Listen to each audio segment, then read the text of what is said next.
O soluço de 1 bilhão de almas. Disse que Martinho Lutero tinha um amigo íntimo, cujo nome era Micônio. Ao ver Lutero sentado dias a fio trabalhando no serviço do mestre, Micônio ficou penalizado e disse-lhe: "Posso ajudar mais onde estou. Permanecerei aqui, orando, enquanto tu perseveras incansavelmente na luta." Micônio orou dias seguidos por Martinho. Mas enquanto perseverava em oração, começou a sentir o peso da própria culpa. Certa noite, sonhou com o Salvador, que lhe mostrou as mãos e os pés. Mostrou-lhe também a fonte na qual o purificara de todo o pecado. "Segue-me", disse-lhe o Senhor, levando-o para um alto monte de onde apontou para o nascente. Micônio viu uma planície que se estendia até o longínquo horizonte. Essa vasta planície estava coberta de ovelhas, de muitos milhares de ovelhas brancas. Havia somente um homem, Martinho Lutero, que se esforçava para apacentar a todas. Então, o Salvador disse a Micônio que olhasse para o poente. Ele olhou e viu vastos campos de trigo brancos para a ceifa. O único ceifeiro que lhe dava para cegá-los estava quase exausto. Contudo, persistia na sua tarefa. Nessa altura, Micônio reconheceu o solitário ceifeiro, seu bom amigo, Martinho Lutero.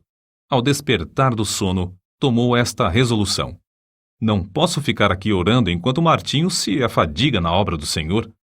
As ovelhas devem ser pastoreadas, os campos têm de ser ceifados. Eis-me aqui, Senhor. Envia-me a mim." Foi assim que Micônio saiu para compartilhar o labor de seu fiel amigo. Jesus nos chama para trabalhar e orar. É de joelhos que a Igreja de Cristo avança. Foi Lionel Fletcher quem escreveu: "Todos os grandes ganhadores de almas, através dos séculos, foram homens e mulheres incansáveis na oração. Conheço como homens de oração quase todos os pregadores de êxito da geração atual, tanto como os da geração próxima passada, e sei que, igualmente, foram homens que oravam intensamente. Certo evangelista tocou-me profundamente a alma quando eu ainda era jovem repórter de um diário. Esse evangelista estava hospedado em casa de um pastor presbiteriano. Bati à porta e pedi para falar-lhe. O pastor, com voz trêmula e com o rosto iluminado por estranha luz, respondeu: "Nunca se hospedou um homem como ele em nossa casa. Não sei quando ele dorme.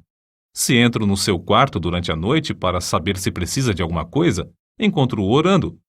Vi-o entrar no templo cedo de manhã e não voltou para as refeições.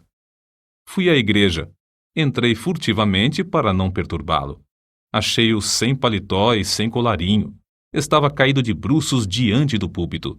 Ouvi a sua voz como que agonizante e comovente, instando com Deus em favor daquela cidade de garimpeiros, para que dirigisse almas ao Salvador. Tinha orado toda a noite. Tinha orado e jejuado o dia inteiro.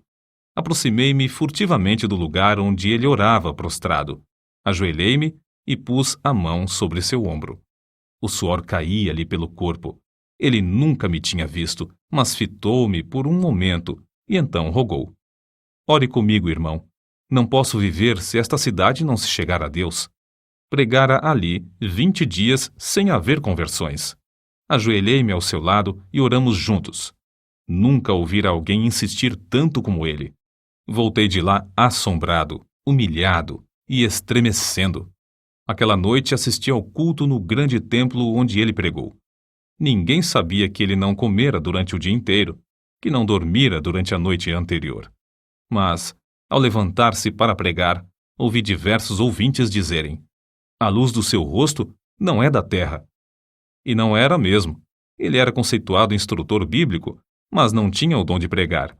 Porém, nessa noite, enquanto ministrava, o auditório inteiro foi tomado pelo poder de Deus. Foi a primeira grande colheita de almas que presenciei.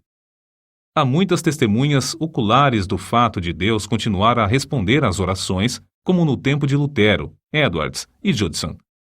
Transcrevemos aqui um comentário publicado em certo jornal. A irmã Dabney é uma crente humilde que se dedica a orar. Seu marido, pastor de uma grande igreja, foi chamado para abrir a obra em um subúrbio habitado por pobres. No primeiro culto não havia nenhum ouvinte. Somente ele e ela estavam presentes. Ficaram desenganados. Era um campo dificílimo. O povo não era somente pobre, mas depravado também.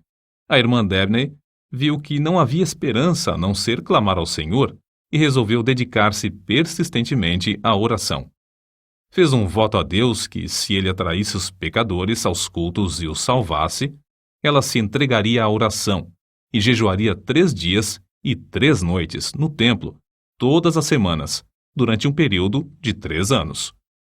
Logo que a esposa daquele pastor angustiado começou a orar sozinha no salão de cultos, Deus começou a operar, enviando pecadores a ponto de o salão ficar superlotado de ouvintes. Seu marido pediu que orasse ao Senhor para que ele lhes desse um salão maior. Deus moveu o coração de um comerciante para desocupar o prédio fronteiro ao salão, cedendo-o para os cultos. Continuou a orar e a jejuar 3 vezes por semana, e aconteceu que o salão maior também não comportava os auditórios. Seu marido rogou-lhe novamente que orasse e pedisse um edifício onde todos quantos desejassem assistir aos cultos pudessem entrar. Ela orou e Deus lhes deu um grande templo, situado na rua principal desse subúrbio. No novo templo, também a assistência aumentou a ponto de muitos dos ouvintes serem obrigados a acompanhar as pregações de pé, na rua. Muitos foram libertos do pecado e batizados. Quando os crentes sentem dores em oração, é que renascem almas. Os que semeiam em lágrimas cegarão com alegria. Salmos, capítulo 126, versículo 5. O soluço de 1 bilhão de almas na terra me soa aos ouvidos e comove o coração. Esforço-me, pelo auxílio de Deus, para avaliar, ao menos em parte, as densas trevas, a extrema miséria e o indescritível desespero dessa multidão de almas sem Cristo. Medita, irmão, sobre o amor do Mestre, amor profundo como o mar. Contempla o horripilante espetáculo de desespero dos povos perdidos, até não poderes censurar, até não poderes descansar, até não poderes dormir. Sentindo as necessidades dos homens que perecem sem Cristo, foi que Carlos Inwood escreveu o que falamos há pouco, e é por essa razão que se abrasa a alma dos heróis da Igreja de Cristo através dos séculos. Na campanha de Piemonte, Napoleão dirigiu-se aos seus soldados com as seguintes palavras: ganhastes sangrentas batalhas sem canhões, atravessastes caudalosos rios sem pontes, marchastes incríveis distâncias descalços, acampastes inúmeras vezes sem coisa alguma para comer. Tudo graças à vossa audaciosa perseverança. Mas, guerreiros, é como se não tivéssemos feito coisa alguma, pois resta ainda muito para alcançarmos. Guerreiros da causa santa, nós podemos dizer o mesmo. É como se não tivéssemos feito coisa alguma. A audaciosa perseverança é-nos ainda indispensável. Há mais almas para salvar atualmente do que no tempo de Miller, de Livingstone, de Patton, de Spurgeon e de Moody. Ai de mim se não anunciar o Evangelho. 1 Coríntios, capítulo 9, versículo 16.